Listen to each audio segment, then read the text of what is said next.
Hindi ba biyaya yung bus namin ngayon kaya nagbabaka sakali ako makatugis dito sa FBR, madaling araw. Ito, naghihintay. Sir, morning.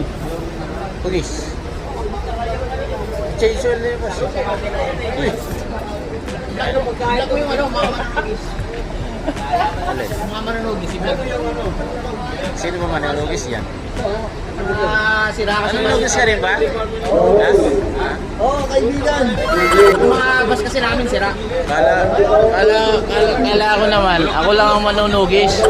Wala, may mga manunugis pala dito. Marami.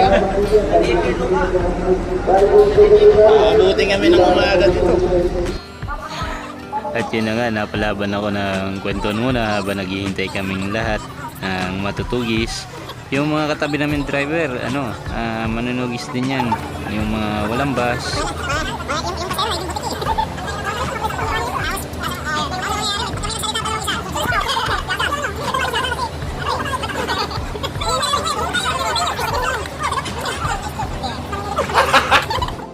Naku, mukhang nalibang kami sa aming kwentuhan eh. Mukhang nagliliwanag na. Wala pa natutugis ah. Mukhang alam na ang kahinatan nito ah. Tinanong ko nga itong isang driver na bakante kung meron siyang bus. Sabi niya wala daw siyang bus. Ang naisipan kong gawin, maglibot-libot ako.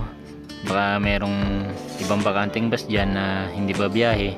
Naisipan ko maglibot sa ibaba. Nag-survey ako sa aming terminal. Makikita nyo napakadaming bus dito. Ewan ko lang iba kung babiyahe, kasi yung iba talaga pag ganito Sabado nagpapatanghali sila.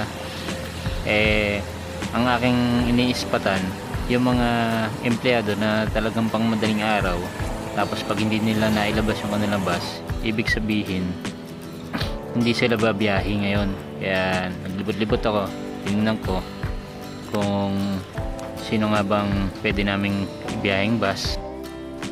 At mukhang negative kasi yung mga naiwan dito na mga biyaheng Santa Cruz, yung mga hindi pa nakakabiyahe ay yung mga nagpapatanghali. Yan, gaya niyan. Hindi na ako pumunta doon sa dulo kasi halos karamihan naman na nando sa dulo yung mga phase out na unit. Pero malalakas pa yun, malalakas pa ang makina nun, mga goods na goods pa, mga Nissan. Kaya talaga medyo nakakapagod din mag-ikot-ikot dito sa terminal. Napakalawak din kasi. Hindi ko alam kung mga ilang units yung kasya dito. Napakarami, kung kitang-kita nyo naman, ang daming units.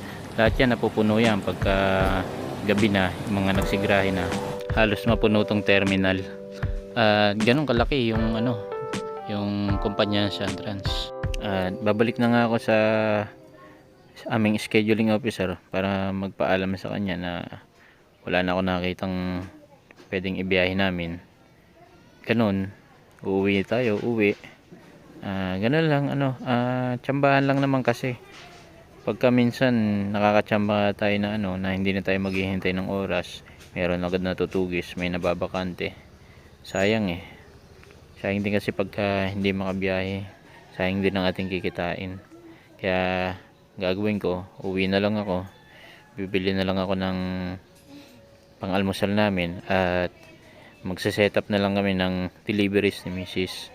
Magde-delivery na lang ako ng mga pa-order naming ukay-ukay. So hanggang dito na muna kaibigan. Bye bye.